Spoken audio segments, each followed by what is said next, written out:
Really, the university's ability to act as critical institutions is being completely undermined. So my school is on strike, actually.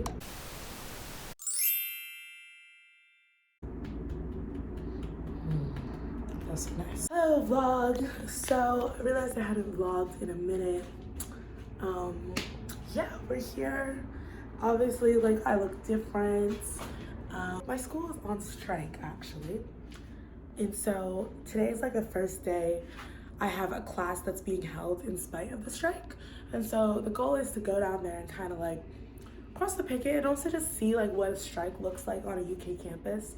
I think this will be a really cool experience because like we just don't have things like this in America. And the only other context I've heard about it is in the Nigerian context, and I just assumed that was like as a result of mismanagement in general, like typical Nigerian wahala, you know the vibes. But I guess they learned it from their dear-old colonizing country. Gonna go see what that's about. I think it'll be really interesting.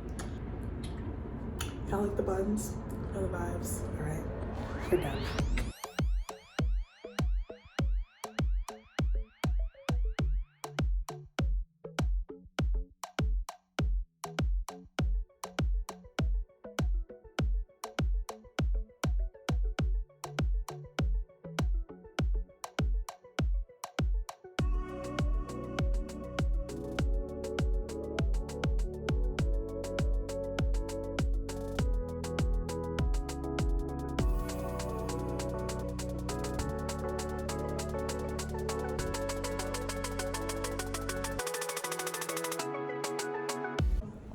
All right, so I'm actually at SOAS right now, and I'll also insert the footage of like the actual picket, but I got some cool flyers.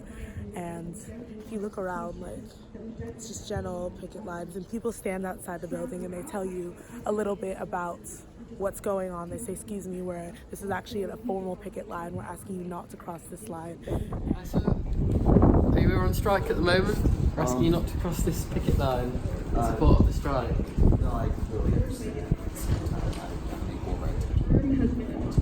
Oh no, I'm not stopping you, I'm just asking you not to. Okay.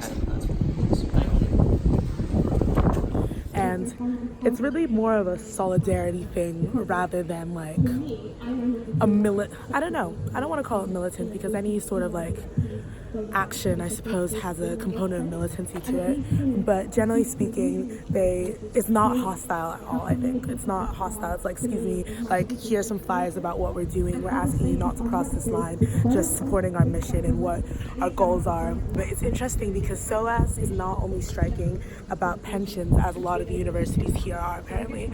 It's more about, like, general issues that SOAS is facing. So there's pay inequality, aka that's where pensions, that encompasses pensions.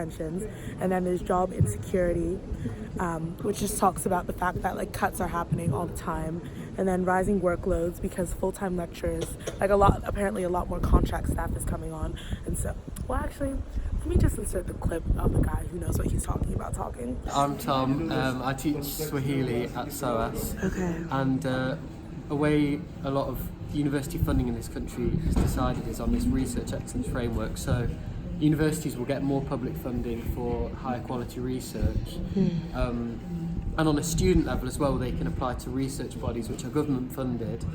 But obviously, funding will only be granted to projects that are in line with the aims of those research bodies, which are government funded. So really, the university's ability to act as critical institutions is being completely undermined by their reliance on this funding, and they're not going to get funding to be critical of a Conservative government. And on the other side of that, you then have this marketisation of universities where they're reliant on student fees.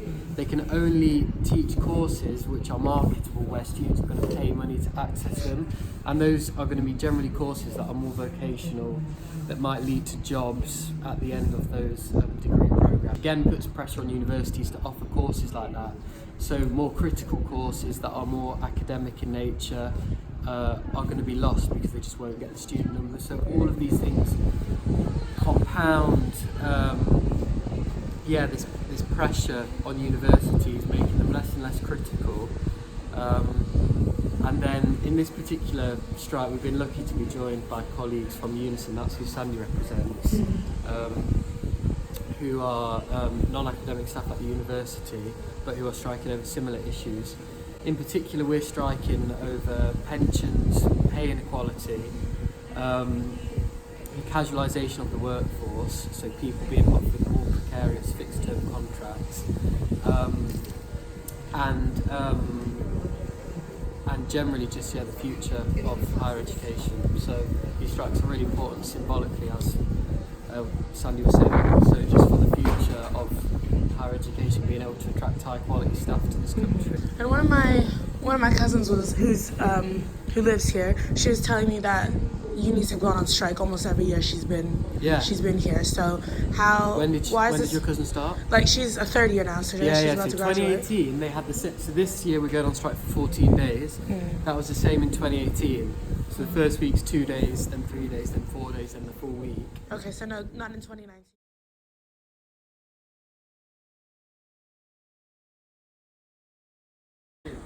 All right, so here are the four major so pay inequality, that's pension. So if you started your pension last year, you'd be paying in £200,000 more over the course of your career and receiving £40,000 less. That's a £250,000 swing.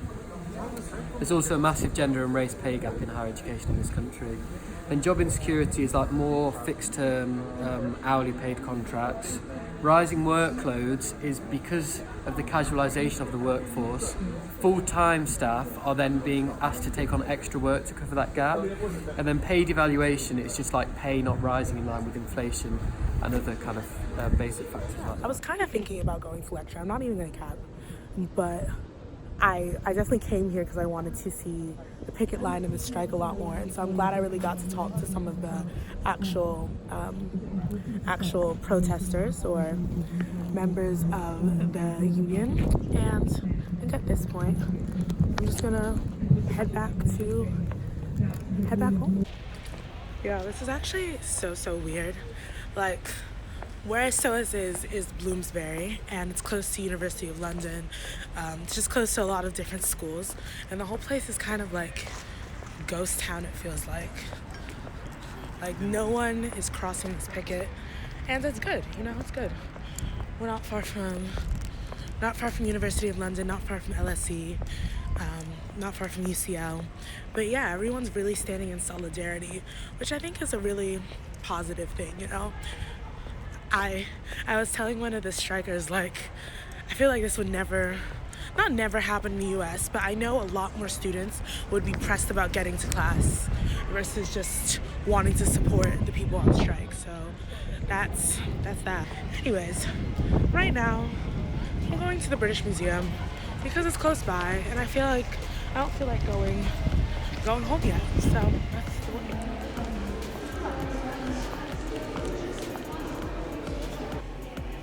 So I'm actually here for Africa, so I feel like I'm missing that. Look at all the shit the British stole. Wow, Indigenous Australia? So on brand, yet still jarring. Alright, so also on brand, Africa is on the lowest level.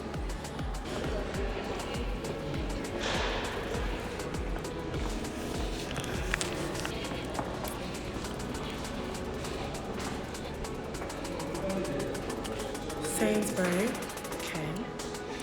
Grocery store that I can afford. JK, I go. Obama.